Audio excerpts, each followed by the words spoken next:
fucking hot. Swinging a high drive into center field. It's at the wall. It is gone. Costas does it again. It's gone. It's into the bullpen. This game is tied. He swings and rips one to center field. It's high. It's deep. It's back. It's gone. Sale winds. He fires. Swing and a miss. Strike three. It's over. The Red Sox have won the World Championship. What's up? Welcome back to Play Tessie. It is episode 222. This is the official Red Sox podcast of WEEI. Remember, hit that subscribe button wherever you get your podcasts. Rate 5 stars. Head over to YouTube if you want to watch these episodes. We're on the WEEI page. You can find the Play Tessie playlist there. So subscribe to WEEI. Hit the thumbs up on all of our Play Tessie videos. And find us on the socials at Play Tessie on Twitter, Instagram, and TikTok. Here with Sammy, here with Pat. And this might be like the first, interviews aside, because we're always happy to have guests on this show and talk about the team, talk about people's careers, people's lives, all that. We're always excited for those. But for talking about the Red Sox, I cannot remember the last time we were legitimately happy going into a podcast. And that's not to say that like season back on or anything. Like we'll get into where we are in terms of that. I'm a ways away from that, but the Red Sox just took 2 out of 3 games in the Bronx, and you should enjoy that because yes, this season has sucked, but the season is not over. They are still within striking distance of a playoff spot with close to 2/3 of the season left. So yeah, when the Red Sox go into Yankee Stadium, put up double-digit runs in back-to-back games, and for the record, they had scored double-digit runs in 2 of their previous 32 games before now having scored double-digit runs in 3 out of 4. So the offense is doing what we've been hoping it would do, and we've been, left with a lot to be desired. But in this series, you certainly weren't. First game started off horribly, and they showed some fight, and that, like, I guess that was good. But it was really the second 2 games where it was just an offensive onslaught, and it showed you what the team is capable of when guys that have been slumping deeply, guys like Trevor Story, guys like Christian Campbell, play as well as they're capable of. I mean, obviously, a guy like Abraham Toro now has multiple hits in 4 straight games. Like Abe the Bull, man. But yeah, it's just a feel-good series when you're expecting it the least, which I guess maybe that might be the epitome of this Red Sox team. Like when you expect them to win, which we've expected them to win a lot, so they've lost a lot. And when you expect them to lose, when you expect them maybe to get blanked by Carlos Rodon, who's been one of the best pitchers in baseball this year, they took it to him, man. They earned a lot of respect this series. Obviously, it's going to be about what they do moving forward, but hard to be anything but happy on this podcast, which feels good. Yeah, sure does feel good. Happy podcast. Feels unusual for the 2025 Red Sox. I feel like more often than not, we're either mad, sad, or coping, but not today. One of the big issues with this team so far to this point in the season, June 8th, as we record, long way to go. But one of the biggest issues, and we've spoken about it before, is it's often one step forward, one step back. So you have the bad loss, game 1 on Friday night, not great. Then they win Saturday, and you're like, great, cool. That's a step forward. You bounce back. Yankees are a good team. Bounce back, beat them. Then you look ahead, Sunday Night Baseball, Carlos Rodon, absolute heater. He's on. He's pitching really well. Hunter Dobbins, kind of just been bouncing around roles lately. That's a tough spot. Yankee Stadium, Sunday Night Baseball. Let's see how they do. And they got it done. Kind of in emphatic fashion. I think the game was not as close as the final score would indicate. The Red Sox kind of blew it open in 7th inning or so. It wasn't super competitive. It feels close as a Red Sox fan, but I'm sure if you were like Cleveland Guardians fan watching, you're probably like, okay, yeah, this is not close. Boston's kicking their butt. So good. They finally took more than one step forward without taking a step back. Now, the next question, we'll get into this later, is will they continue to progress in the next series? That's a big question mark, but feels good now. Nice. Yeah.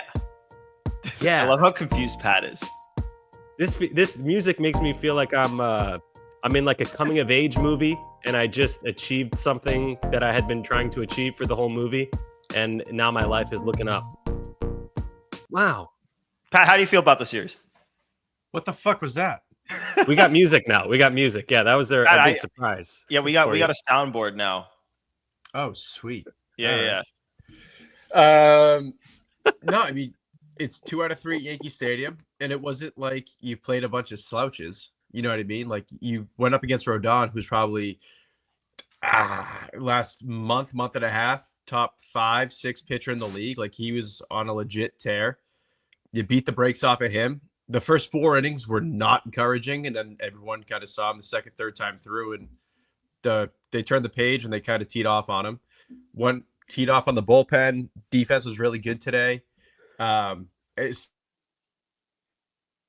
Series as a whole, offense showed up. Aside from Walker Buehler starting pitching, I would say showed up. I think Garrett Crochet's line was a little deceiving. I don't think he was as bad as the line looked. Bullpen, for the most part, was very good. And now it's just a matter of what do you do with it? Like you said, Gordo, I'm not season's back on mode, but this is a series that can kind of be a turning point or some form of like momentum boost. And then you got to see what they do against Tampa before you declare anything. But things look good right now. It's hard not to be excited after the series. Yeah, we got to talk about what they can do moving forward to get you back on board with like these games, like we're living and dying with because when it's Sox Yankees, you kind of throw everything that the season has been out the window and you live and die with it regardless, just because that's what this is. That's what being a Red Sox fan is. And you're going to respect what it means to be a Red Sox fan, which means respecting the rivalry and treating it like it's meant to be treated. But when they play the Rays, they're going to step foot on the field in game 1 and they're going to be 32-35. So yeah. And let's see, games back in the wild card after tonight, they are 4. So they're still not within striking distance or anything, but obviously still a ton of time to go. It really is still time to just kind of look at yourself and what are you? So what do the Red Sox need to do to get you back on board? Like if the Red Sox take 2 out of 3 from the Rays, are you on board with, okay, season's back on? Because at that point, they've won 3 out of 4 right now. If they take 2 out of 3 from the Rays, that would be 5 out of 7. Are you back on board? So I'm trying to be clear what you mean by on board. So if I'm not on board, that season's over. No. It just means that they need to do more before you buy into now we can take them seriously again. Because we can all acknowledge the season is not over. It's early June and they're 4 games out. Like, let's be real. Just because we're not on board right now doesn't mean, you can get back on board if you're not. Right. Okay. So I think I'd need to see them win 3-4 series in a row. I don't need sweeps. Just win 2 out of 3 or 4 times in a row. And it would help if it were Yankees, check, got that done. And then Tampa, solid team. So if it's against good teams, even better. But that's it. I think pretty straightforward and simple. I just need to see them go on an extended period of winning series. And people always will be like, 2 out of 3, you really could have swept them. I agree. Would love a sweep. You can't every time. I'd love a sweep. I'd love if every Red Sox team was the 2018 Red Sox and they just beat the crap out of everyone all the time. But that's just not realistic. So that's my answer. I need to see. Let's put it at 3 series wins in a row. This was number 1. I need 2 more. So Sammy, you're at, and I'll just interject here because I'm right where you're at. Like if they take the series from the Rays, 2 out of 3, we'll say they'll still be under 500. Can't take them seriously under 500. They take back-to-back series following this, that will put them at 500 if they win 4 out of their next 6. No, they'd be above 500. They'd be 1 game over. Or 7 out of 10. I need them to win 7 out of 10, something like that. Something where it's like a lot more wins than losses. I just need to see an extended period of success. We haven't had that all year long. That's what I need to see. Hasn't happened at all. So show me. The barometer, Pat, is the next 2 series. Do you agree with that, or are you different? I'm a little bit different. And I'll do them a favor because I was kind of alluding to it earlier when we were texting. So including this Yankee series, we'll count this Yankee series because obviously that's a big test as the Yankees and the Bronx. They have 3 against the Yankees, 3 against the Rays, 3 against the Yankees, 3 against the Mariners, 3 against the Giants. That's a 15-game series of legit good teams. I would have wanted them, for me to be like bought back in and like have faith, I would say 10-5 in that 15-game stretch. Ooh. So from here on out, they need to go, 8-4 the rest of the way, which isn't a ridiculous thing to say. Because if you sweep one, you could actually drop a series, and then you just take 2 out of 3 from the other. Like it sounds daunting, but it's not as crazy as it sounds. But we're at the point now where like that's what it's going to take, because they're not just a game under 500. Like they're a couple games under 500. And as scary as that kind of gauntlet is right now, the good thing is they come out on the other side with, again, the opponent does not seem to really matter to them this year. It's just whether or not they show up. They can beat good teams if they show up. They can lose 2 out of 3 to the fucking Angels. But at the end of that legit gauntlet there, they do get a decent break. They have 3 with the Angels, 3 with the Blue Jays, 3 with the Reds, 3 with the Nats, but it doesn't 3 matter. with the Rockies. It doesn't matter. That's what I'm saying. It doesn't matter. Is if you go 8-4 in the next 12, so 10-5 in this like 15-game window, you have 12 games on the back end of that, where if you're playing well, you should win 9 of 12. So like this is the window to catapult them. That being said, that's what I need to see. 10 wins in the next 15 games, counting this series, 8 wins in the next 12. Yeah, and really it's such a sliding scale, because like the win the next 2 series is to get me to like the baseline, the true bottommost point of, okay, like this team has shown me something, like let's take them seriously again. Taking them seriously doesn't mean, okay, I'm back on board with my original prediction of, hey, this team's going to win the division. Like the team's not going to win the division. They're too far out. Like they're not coming back to win the division. At least that's how I feel. 10 Sammy, you feel differently, Sammy? 10 games out? No, I don't think they'll win the division. I'm just not ready to declare anything yet after we saw what the Astros did. Wait, hold on. No, it's all over for the Red Sox. They're cooked. No, you're supposed to do the wah. Oh, all right. No. I don't think they're gonna win the. Whoops. All right. Don't go overboard with this shit, Gordo. Jesus Christ. No, I don't think they're gonna win the division, but I don't want to, declare anything dead yet. We're 2/3 of the season left. Dead. It's such like it's a sliding scale. Like you can go from dead to alive. Like you're 10 games out of something that's deceased. You're done. You're not coming. Talking about. I mean, you can go from dead to alive, bro. Did you smoke the smoke from Jazz's smoke right there? Dead to alive, bro. The Red Sox. One thing in the context of like buying in and everything, it seems like within the next 2 or 3 weeks, both Bregman and Cutter could be back. Give Cutter more time. Bregman maybe. Yeah. Cutter's going to take some time. So that being said, I also think the context lies where they stand when Bregman comes back. Like if they're a 500 team and Bregman comes back, that's a little bit of a jolt. Like I'm kind of bought back in because they were able to get back to like that water finding its level 500 mark. And you're just adding who was a top 5 MVP candidate.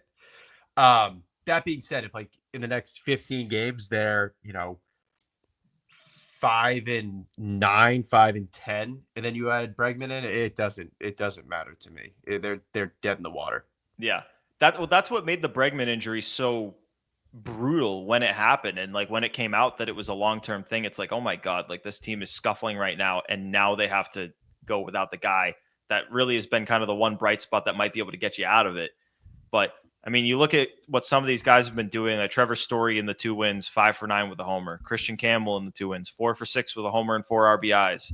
Talked about Tor at the beginning. Romy Gonzalez is a 300 hitter, and Marcelo hits his first career home run in the first game of the series. Obviously, didn't see much of him in the second 2 games, and I guess we can talk about that if you guys want. But can we just talk about Abraham Toro for a second? He has 926 OPS. What the fuck? Yeah, I mean that shit. is like that's the thing is when you talk about Toro, it's like you got to talk about it in two different conversations, because it's the 926 OPS, like that's what he's done, and you got to be grateful as hell for it, because you're in a bad spot now. You're in a worse spot if he doesn't do that. That being said, you can't count on that going forward.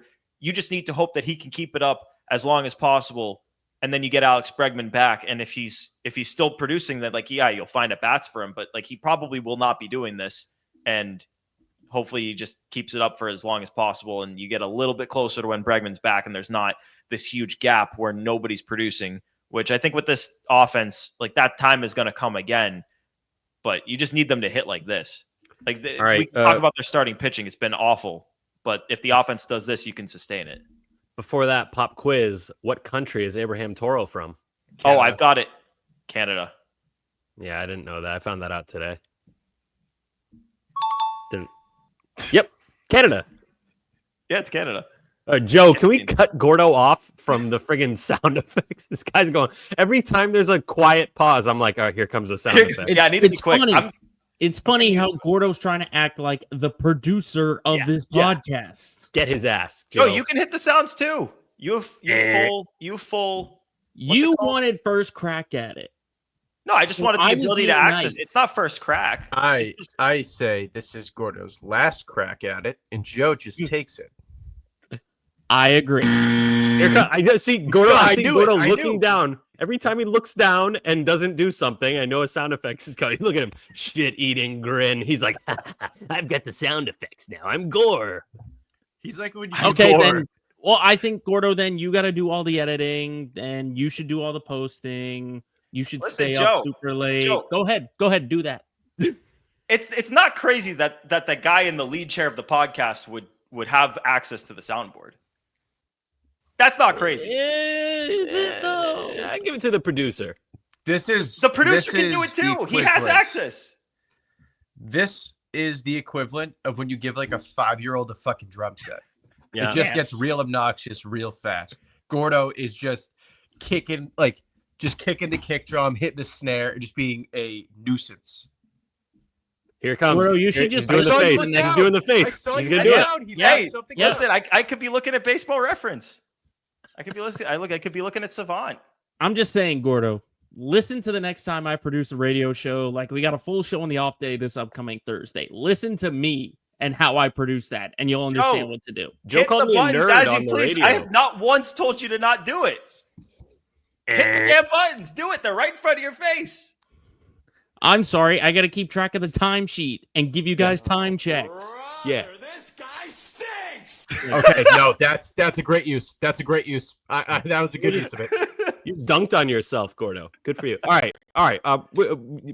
Red Sox. He's looking down again. No, okay. Well, okay, I'll give you guys options here. Do we want to talk about Devers? Do we want to talk about Dobbins? What was the thing I said we should talk about before? There was another thing in there. Well, I think we should talk about Dobbins and Jazz Chisholm. Okay, let's talk about it. Just in general, it started with Dobbins. By the way, we've met Dobbins. We've spoken to Dobbins. Very nice guy. I wouldn't call him quiet, but just friendly dude. Not cocky, not arrogant. Not at all. So when I saw those quotes, so he spoke with Gabrielle Starr, and when he said those quotes, you want the quote, Sammy? Yeah, hit me. All right. He said, "I've said it before that if the Yankees were the last team to give me a contract, I'd retire." I love it. First of all, no chance that's true, but I love it anyway. That is the ultimate, that's how you endear yourself. And when he gave up, that's a line from someone else. Ken Griffey Jr. It was Griffey. Yes.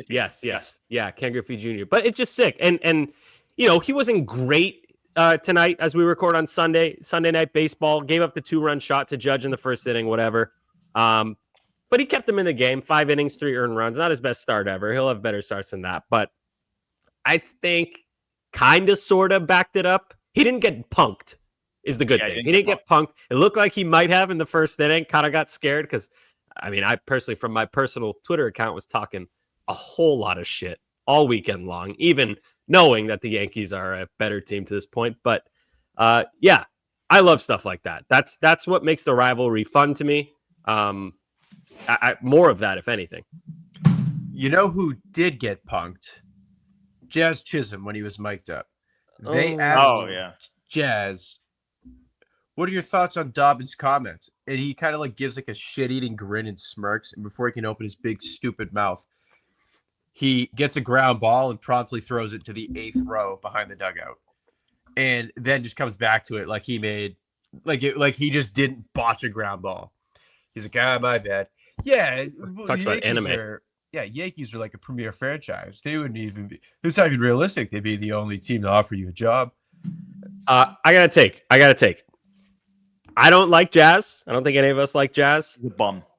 But we need more Jazz Chisholms in Major League Baseball. That makes it so much more fun. Like when you can, I don't hate Jazz like as a person. I'm sure he's a great guy, whatever. But the way he talks shit and how cocky he is and how flashy he is, plus he's on the Yankees, like that makes me so angry. And I love it. We need more of that. Fuck. Yeah. He's very overrated. Yeah. I mean, he's pretty average overall. Sammy, I agree with that take. We do need more. And he tweeted it, and he's not wrong when he tweets it. Like, we do need more shit talk. We need more showmanship. Like that's what some other sports have that this game doesn't. That said, when you do go down that route, as Dobbins did here, you put yourself at risk. And your first start in Yankee Stadium as a rookie, that's a ballsy place to do it. I don't think that he meant it to mean anything like that. I don't know. I could be wrong. How do you think he meant it? That was a big fuck you to the Yankees. I think he's just speaking his truth. Like, he grew up a Red Sox fan. Like, I'd say the same thing, and I'm not trying to like antagonize the Yankees, but I'm telling the truth. Like, yeah, man, like I spent my whole life hating this team. Like I would not sell my soul to be a part of that organization. No, he would play for the Yankees if they had drafted him and offered him a contract, I think. I'm just saying, probably whether he means it or not. In fact, it might even be better if he doesn't mean it, because then he's straight up just being like, I'm just talking shit because I'm on the Red Sox and I want to beat the Yankees and I want to piss them off. He's speaking his truth. What I'm saying is I don't think he meant it as like a fuck you to the Yankees. I would say the same thing, and I'm not trying to like piss Jazz Chisholm off. I'm just saying, like, yeah, I've hated this team my whole life. Like, I couldn't see myself doing that. I think it was a little bit hyperbole. Like, there's no way that if the Yankees were the only team offering him a contract that he would retire. That's crazy. But I respect the sentiment of like, fuck the Yankees. I grew up hating this team and now I'm on the Red Sox. I love that. And I love that he did it in a spot where he intentionally made himself vulnerable. Like you said, Sunday Night Baseball against the Yankees at Yankee Stadium. He served himself up on a platter to those Yankees fans, and he walked out, not unscathed, but he's fine. I think he held his own. So I wish more guys would do shit like that, whether it backfires or not. It's fun. That's the thing, though, is like if he let up 5-6 runs today, and the Red Sox lost, like, you open yourself up to a lot of negative attention from your own fan base. Like, yeah, you get negative attention from the Yankee fan base. And like, I guess it depends on who you are as a person, whether you care. Like, me personally, if a bunch of Yankee fans hate me, like, I take that as a good thing, as a compliment. Granted, like, obviously some of them probably will cross the line and that's not okay. But if you get your bolts blown off after saying that shit, then it looks like, okay, you gave them bulletin board material and then got your lunch taken.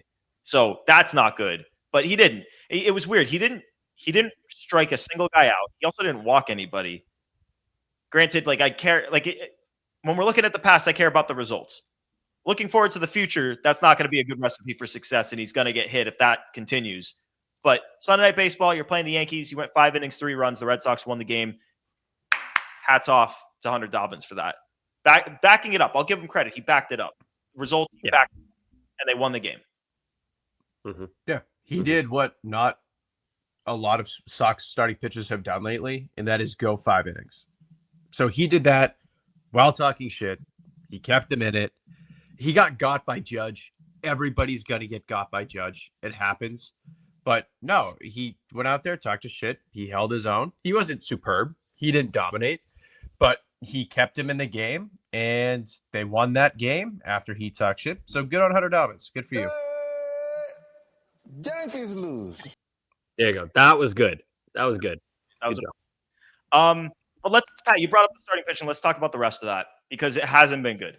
You go beyond Garrett Crochet, and I gotta pull up my tweet from the other day, because when Craig Breslow was hired, and I'm gonna talk as I'm scrolling to find this quote, but he talked about how he kind of views its own swing and miss rate, the ability to generate whiffs on pitches in the strike zone, as the all-encompassing most important stat.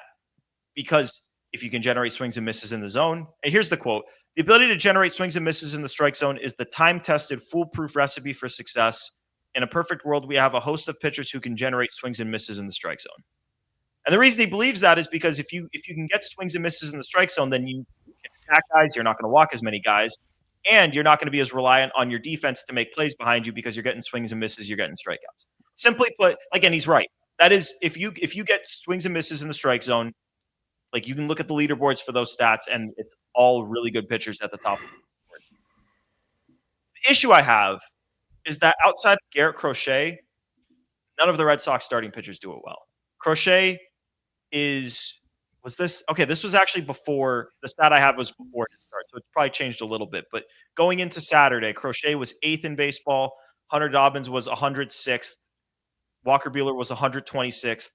Tanner Houck was 138th. Brian Bayo was 144th. And Lucas Giolito was 153rd. And that's out of 154. So out of the 6 guys in qualify, one of them is adequate in that. And to go a little bit further, here's how they've trended from last year to this year. Crochet was 25.5 last year, 22.9 this year. He's elite.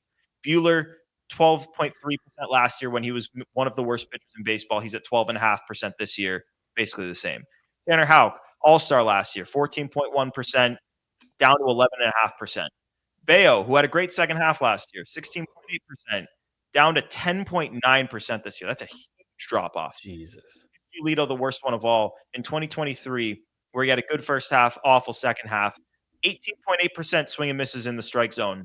That's pretty good. He was in the top 30-ish percent of the league, down to 9.1% for the second worst among qualifiers. And then the kicker, Nick Pivetta, last year, 15.4% swing and miss rate in the zone. Up this year, now that he's left the Red Sox, it's up to 22.9%. So, offense. This guy stinks. There you go, Joe. The problem I have is that moving forward, you need more than Garrett Crochet. Like, if the offense is going to do this, that's great. But I mean, you see the lineups they put out there. It's like Rob Refsnyder's hitting 3rd, Carlos Narvaez is 4th, Romy Gonzalez is 5th, and against righties, like, you're having Narvaez hitting cleanup and like Toro hitting 5th, and it's just the lineups until Bregman gets back, and even once he gets back, there's still holes in it. You're gonna need something from your starters, especially since they haven't gone 5 innings and it's killing your bullpen, and you've kind of seen it. Like, Justin Wilson had a tough game on Saturday. Bernardino had a tough game on Sunday. Like, you're going to need your starters to step up, and doing what they're doing is not going to work. And Sammy, I want to direct this at you, because you and I generally agree on this most of the time.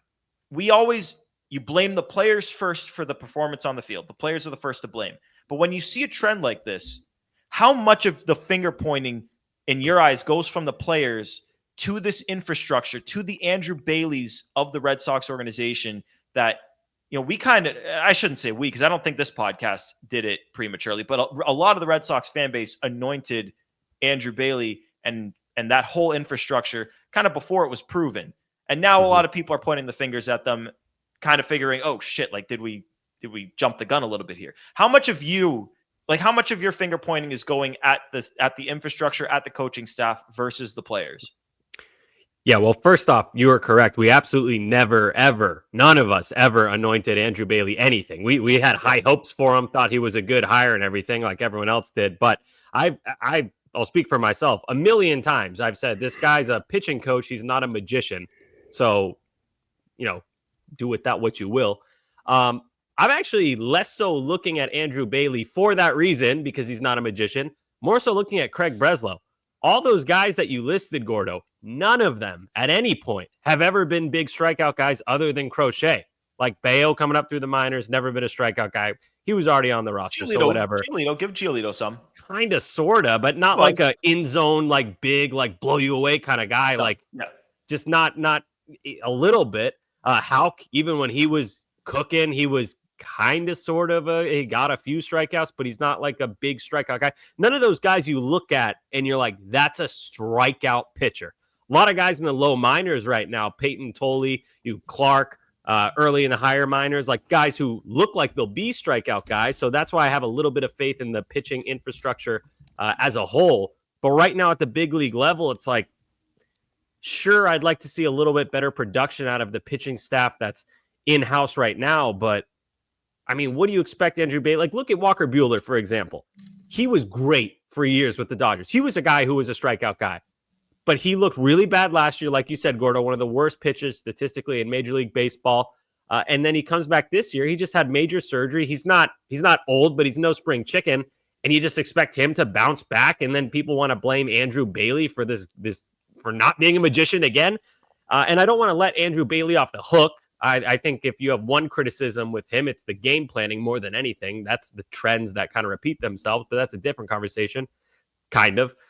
It's more so the personnel, in my opinion. And that's why, like before the season, I was saying I would like one more starting pitcher, maybe move some guys around. It's just, I don't know. It always felt if they'd gotten one more starting pitcher, how would you have done that? Because people come after me all the fucking time. I've got these Twitter heathens coming after me because I said they didn't need another starting pitcher. And to everyone who wanted another starting pitcher, I ask, what's your rotation and who's going to the bullpen? So what would you have done if they just got another starting pitcher? I just would have bumped someone to the bullpen. Like, who? Okay, who do we have? So not Crochet, obviously. Entering the season. So like you think Houck is good, you think Bayo's good. Like you think Bayo's good, yeah. Bayo hurt, though, going into the year. Well, the guy I wanted was Cease, which he's not having a good year, so that wouldn't have been good. But, in a vacuum, a guy like Dylan Cease. Who am I forgetting? Probably Fitz. Probably wouldn't have had Fitz make the rotation. Probably would have had him come out of the bullpen or in AAA or something. And I know he looked good and he was good Fitz to start. Was probably your seventh starter. Like entering spring training before you knew you had any injuries, your order probably went Crochet, Houck, Bayo, Buehler, Giolito, Cutter as your sixth, Fitz as your seventh. Yeah, and you I probably would have gotten another pitcher early in the offseason along with, or maybe just not have gone with Buehler or something. I don't know. I just never felt that. What? No, I mean, I liked the Buehler signing at the time, to be fair. Like, I thought it was good, but you could have gone a little bit more. I like what the Dodgers do, where they just way, way, way overstock their rotation so that inevitably when someone gets hurt, they have someone step in. And now, ironically, last year in the World Series, they almost ran out of guys and it almost came back to bite them, but they had just enough. So that's kind of how I would have handled it. I would have bumped someone in the bullpen. Even Giolito. Giolito hadn't pitched for a year and a half. If he's got to be come out of the bullpen for a few games, fine. If he looks great, move him into the rotation. Someone's going to get hurt, and they did. We had a bunch of injuries early on. We saw it. They have depth. They've had depth. They haven't had schmucks. Like they haven't. It's not like they've gone with. Like they've had one game where they basically were like, okay, Richard Fitz, like you're not ready to go, but we need somebody, so you're going to go right. 3. And depth is good. Depth is good. We've talked about how much better the depth is. Depth is good, but that's separate from having a motherfucker. You know what I mean? Like you need depth. Oh, I agree. Sure, but you also need guys you can go to. And then we're not having this conversation of like, why is the bullpen so taxed? Why is the rotation underperforming? Then you don't have those conversations. So that's why I thought that. Maybe it was overly cautious. Maybe I'll look, silly. When it's all said and done, the rotation bounces back. That could happen. I'd be thrilled with that. But from the jump, I always felt like, yeah, it's a good rotation, but very, very flawed after Crochet. So remains to be seen if I'm right about that. Like I said, could be wrong, but it would feel a lot better with one more guy. I want to go back to our preseason predictions. I feel like that was not the tone of these podcasts. Like we thought that. Like, I said that. I said good. I said good, but not great. They need another reliever. You did say good, not great, but I don't think any of us, and like granted, obviously no one thought Houck and Bayo were going to be unpitchable, but like, yeah, you did want Cease. I wanted Cease, which again, to be fair, would not have been good because Cease has been bad this year, so yeah. I can't take too much credit. But I did want another guy. I'm trying to find my. But obviously, moving forward, they do like Sammy. You said if the rotation bounces back, like you could look silly for saying all this. I think it's pretty clear the Red Sox definitely need another. Not like they don't need necessarily an ace, but they need someone that can pitch like a top of the rotation guy. Like that's a need. Yeah, I had my biggest strength as the offense, biggest concern is the bullpen. So the rotation was in the middle. I didn't say the rotation was bad. I'm not trying to rewrite what I said. I said it was okay after Crochet. I didn't think it was like a strength or anything. I thought the depth was a strength. They have really good rotation depth, but you need your ones and twos. Pat, what's your thoughts on the state of the rotation right now? Like, do you think? I mean, I just listed those stats. Is there a world in your eyes where you think it bounces back, or do you think if this team kind of stays in the mix, that's got to be, the first area of business here?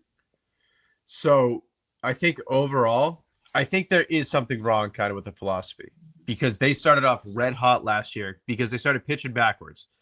They would start you off speed. They throw more off speed than velo. And it worked for about 2 months, 2.5 months. Then teams caught on. You saw Tanner get kind of knocked around a little bit, but he cooled off big time. Bayo, weirdly enough, took a step forward once teams figured it out, which was odd. And then this year, it seems like there's no adjustment, especially with guys like Buehler and Giolito. And we talked about this. I forget what the first start for Giolito was when he just totally blew up. He pitched really well in Toronto. There was another start, that next start. I forget who they played. But he's fastball changeup. And if his slider's not going, he is the most hittable starting pitcher in baseball. So on that end, I haven't seen any real true growth from the slider. It just seems like, oh, let's hope he has it. And then it's just fastball changeup. Walker, his command has been sucky this year.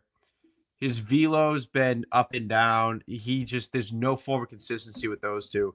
But one thing that Sammy said that I do want to touch on regarding the new infusion of the whole pitching dynamic, the lower minors pitching development, infrastructure, use of drive line, and Kyle Bodie is working very, very, very well. I'm glad you brought that up, Pat, because you cannot ignore that. Yes. That is why you have guys like Dobbins and Fitz taking steps forward.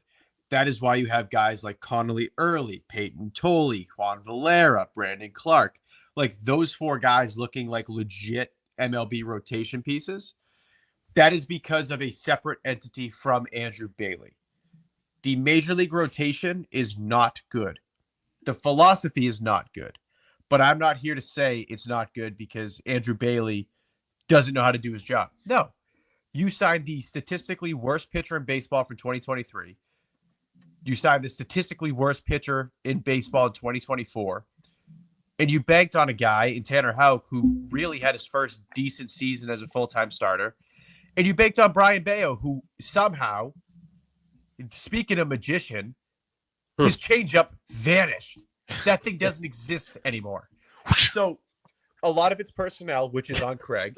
The lower minors. Is that a sound effect, Gordo? It's the soundboard, man. The success of the lower minors and the infrastructure and the guys taking steps forward down there, that is a good on Craig. But now it's a personnel thing. And Craig banked on guys bouncing back when you're the Boston Red Sox and you could have gotten Jack Flaherty and Garrett Crochet. You did not have to bank on a Walker Buehler. You did not have to really put all your eggs in the Lucas Giolito basket. There were several different. You had deep negotiations with Eovaldi. You could have got that over the finish. Oh, can you imagine?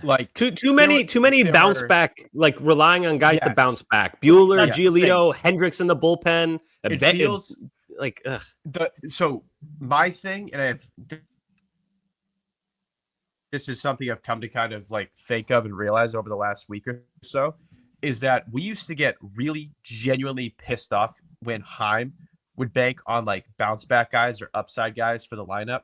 Like your Renfroes, your Duvals, your Jose Perazzas, your Justin Turners, all those. Craig just does that with the rotation. Yeah.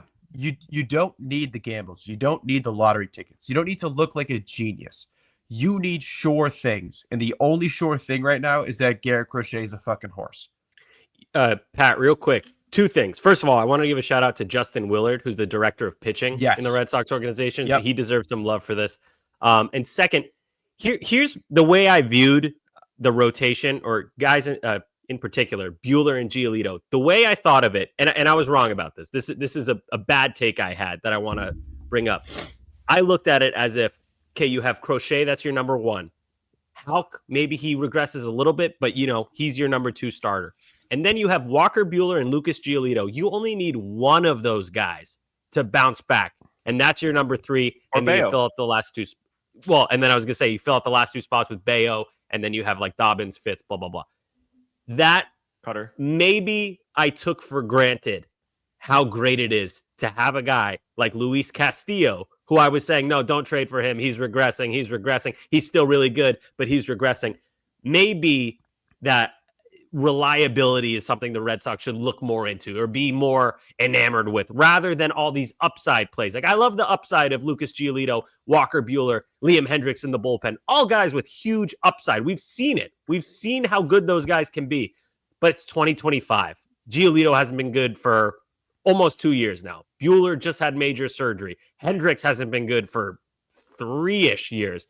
Gone through a lot, so I get it. But still, too many upside plays for a team that's owned by $13 billion Fenway Sports Group. Jack Flaherty, like you said, Pat, would have been awesome. Guy like that would have been great. Evaldi, awesome. So looking back, maybe me, I'm speaking for myself personally, maybe a little bit too comfortable with the upside plays when it came to the rotation.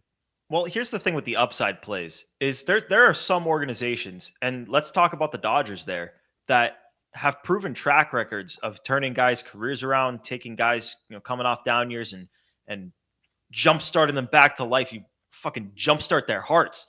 The Red Sox jump-start them. The Sox don't have that. And yes, the pitching infrastructure, one thing that we said, and we talked a lot about this last offseason when those guys got here. This isn't going to be a 1-year thing. Like you're not going to see the Red Sox. They're not going to snap their fingers and have a full rotation of studs and a full bullpen of guys you've never heard of pitching with sub-2s. Like that's just not going to happen. It's going to be like a 5-year plan to get a pipeline of guys that you develop going. That's what it's going to be. And so we still haven't seen that. But what we have seen is that they've brought in guys like Walker Buehler. I want to use him as an example here because Giolito, it's a tough example because like Giolito, I said he's basically cut his in-zone swing and miss rate in half. So yes, like that's bad, but at the same time, a lot of that could be just the fact that he blew out his elbow too, and he's just maybe not the same guy after having done that. And obviously they signed him before he did that. But if you have the proven infrastructure, you can take chances on guys like Walker Buehler and say, we know what we can do, and we know we can make this guy a number 2 starter for us. We know that Brian Bale, we paid him. We know we can make him a number 2 starter for us. We saw what Tanner Houck did last year. Yeah, he wore down a little bit. We know we can get him back to be that guy. The Red Sox they do not have that track record to put together rotations of guys full of question marks. And that was lost on me this offseason. I had way too much confidence in the starting rotation. So we don't have that yet. And we're in a win now window with this team. And so, yeah, they need to put together, Sammy, as you said, more of a proven rotation, less reliant on upside. You can have some upside in the 4-5 spots, but you need guys that are going to eat innings, go deep in games, and give your team a chance to win every single time. That doesn't mean 3 aces. That means an ace and at least a couple of guys where you sure as shit know what you're getting. And they don't have that right now, and they need to get it. Right. One quick thing that I want to, because someone brought up the Dodgers. The second I thought of like upside guy who worked for them, Tyler Anderson was a 2022 NL All-Star after being horrific in 2021 with the Mariners, I believe the Pirates. So his underlying data was genuinely good. He was 84th percentile or above in average exit velo, chase rate, walk rate, and hard hit. And then they turned him into an all-star. He was great, whatever. The big difference there about like them identifying, guys who can benefit from, scenery change, a change in approach, whatever, is that it's guys who have like the underlying metrics to like back it up. Where what the Red Sox are doing, it feels like they're banking on guys returning to their prime like 3-4 years in the past, which is ridiculous. Because I'm looking at Giolito right now. So I just told you what Tyler Anderson looked like before the Dodgers turned him into a all-star. He got a nice contract with the Angels. the year before he came to the Red Sox, everything is literally blue or gray except his extension. Like, that's not something you identify and you're like, oh, we can work with that.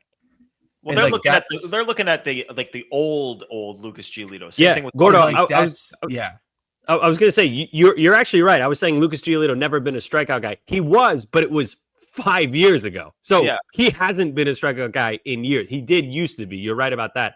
And you know what's crazy? Talking about banking on either bounce backs or upsides or renaissance seasons. I see a lot of Red Sox fans being like, "Yo, you know what the Red Sox should do? Buy low on Sandy Alcantara." Oh, like, yeah, no. No. Doing the same thing. He might bounce be great. back. What? He probably will end up being way better than he is. Yeah. But we're not the Red Sox are not the team that should be doing that. You're not that guy. Yeah, you're not that guy. Not that guy. You know what it's like? It's like there's this group of teams who have pitching factories like Dodgers, Astros, Rays, I guess the Yankees. Like there's a group of those teams.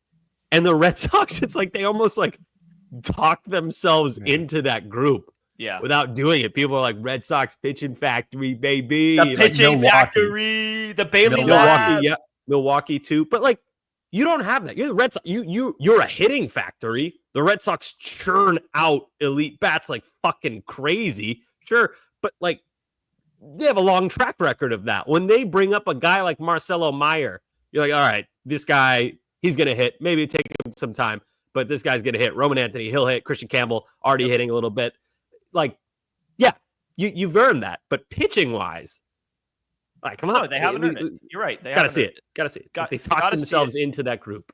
Gotta see it, and you have to take it. Like, you need to take baby steps to get there. Like, they jumped deep into the deep end. Like they jumped into a 50-foot pool, yeah, needing it to work with like 4 different guys. And shame on me for not seeing it that way. Like, obviously, this is still a bottom percentile outcome. Like, it should have been better than this, even with them not really knowing what they're doing there. But you know who warned us, Gordo? Bradfo. During the World Series, when Walker Buehler pitched well, Bradfo was like, be careful. A lot of guys earn a lot of money in the playoffs, and then you never know if it's like the real them or if it's just a blip. Hopefully Buehler bounces back. And by the way, we're not closing the book on Buehler or Giolito. And Buehler's been solid for a lot of this year. It's just that he's not a $20 million pitcher. No, and Giolito's had good starts too. Giolito's had some good starts too. He's kind of been like back and forth almost, but the bad has been woof. Even the good though. Real quick, before we get to enough said, let us not forget that the Red Sox and Craig wanted Walker Buehler on a multi-year deal. And he said, no, I want what the qualifying offer was. You're so right.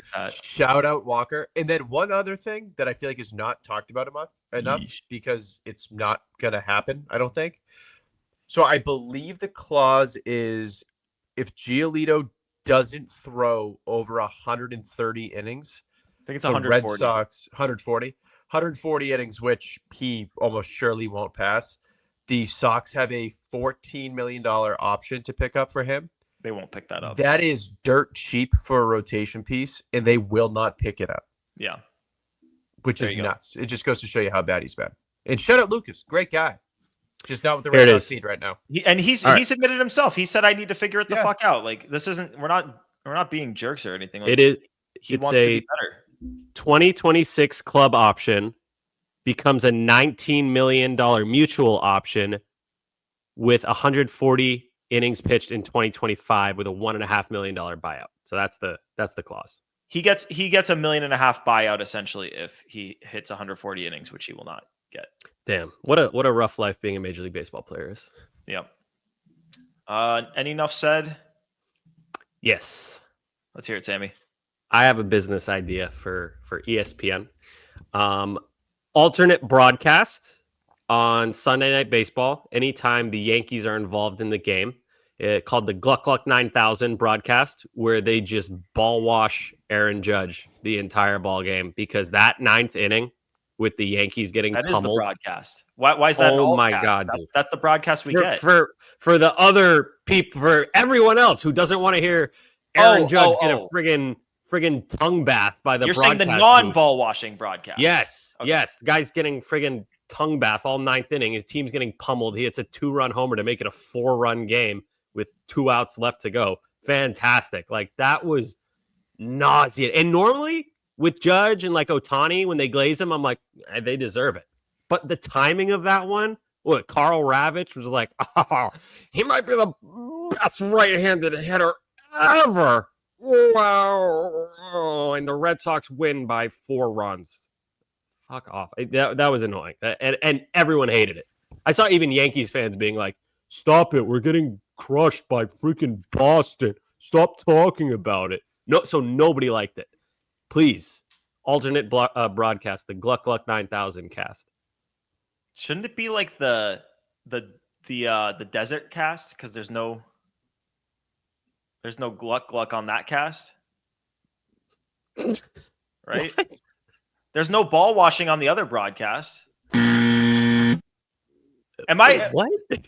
What are you talking about? What? Sammy is saying we need a broadcast where they don't ball wash the Yankees. So No. Take the portion of the broadcast that was all ball washing Aaron Judge, make that separate, and then have a regular broadcast for everyone. Oh, so the Carl Ravitch cast is the alt cast.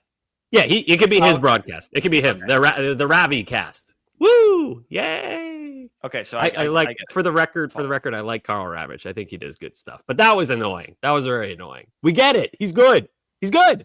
Yeah, I like the ESPN broadcast voices for like this group they have feels good. And there was a period of time after the John Miller, Joe Morgan era where for a long time it didn't feel good. But except I can't get over Eduardo Perez's voice. No, but it's like endearing. I like it. I know it's weird. Sounds like he just ate a ton of peanut butter and he's trying to talk through the peanut butter stuck in his mouth. Yeah, but it's part of the game. You know, it's like what did that boy Hogdale say? He said it sounds like he swallowed a kazoo. I like him too. I like Perez too. I like all these guys. I'm trashing them, but I actually enjoyed the broadcast tonight, aside from the bottom of the ninth inning, the tongue bath inning. Pat, you got enough said? I do. Someone in my fantasy league, I forget who, hit me with a great trivia question, and the answers blew my mind. I won't go through the whole song and dance of making you guys try and guess, but there are 8 members in the MLB 300 home run, 300 steal club. 3 of them, pretty obvious: Barry Bonds, A-Rod, Willie Mays. There's a couple on there where you're like, okay, no, I could definitely see that. Andre Dawson, Carlos Beltran. So that leaves 3 guys. Immediately, yep, Sammy, go. You're going to say Ken Griffey? That's one that came to my mind, but I assumed because you didn't say it that he wasn't on the list. I was going to say Barry Bonds because he stole a lot of bases when he was young. He said Bonds. Literally the first name I said. Oh, you did? Okay, then was it Soriano? I guess Soriano. I guess Soriano. No. Is Mike Trout approaching it? He might be. I think him and J-Ram are the 2 closest active guys. The other 3? Wait, I kind of want to guess. Okay. What era? Are they modern? There's some that are, we'll say, 70s, 80s, 90s, 2000s, 90s, 2000s. Oh, that's gonna be a lot of guessing. Is it like Juan Gonzalez or something? I don't think you guess any of them because I heard Cal the names. Ripken. And I don't know. Tell me. Yeah, let's hear it.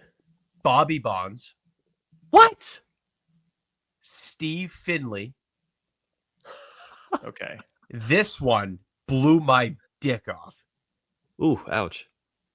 Reggie Sanders, one-time All-Star. What? One-time All-Star. Was it 300 home runs and 300 stolen bases? Yep, he has 305 home runs, 304 steals. That's crazy. Reggie Cardinals Sanders. Royals legend Reggie Sanders. That's wild. Did he That's play on crazy. the Cardinals I too? definitely did not think he had 300 home runs. Nuts. Yeah. What the fuck? Blew No, my that is mind, wild. dude. That is a mind blow. Sorry about your wee got blown Yeah. off. It's all right. I'm wearing a bandage diaper. Oh, good. Yeah, if you made it to this point in the show, this is why you got to stick around for enough said. You get to hear about Pat's a body getting blown apart. That's anyway.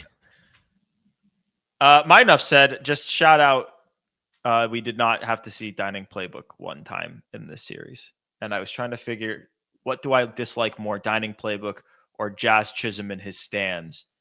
And I think I dislike Dining Playbook more. So Jazz Chisholm has stands? I haven't seen any Yankees fans being like, I love Jazz. Maybe it was more when he was with the Marlins. There was a lot of people that on the Jazz Chisholm train when he was with the Marlins. You know, I liked him. I liked him. I thought he was sick, dude. He's cool, man. He just happens to be on the Yankees. Cool. No, but I on this podcast, I shat all over Jazz Chisholm before he was a Yankee. Gross. Yeah, I mean, he's always been a little over. I mean, he got the cover of the video game when he was on the Marlins. That's kind of crazy. That's why that's really where it stems from. Like you got Gordo, fucking studs that are not on that have never been on the cover of that game, and Jazz gets it. Like, oh, Gordo, I hope if you play MLB The Show tonight that you win comfortably and don't blow the lead in the 9th. Yeah, I will be. It's a little late.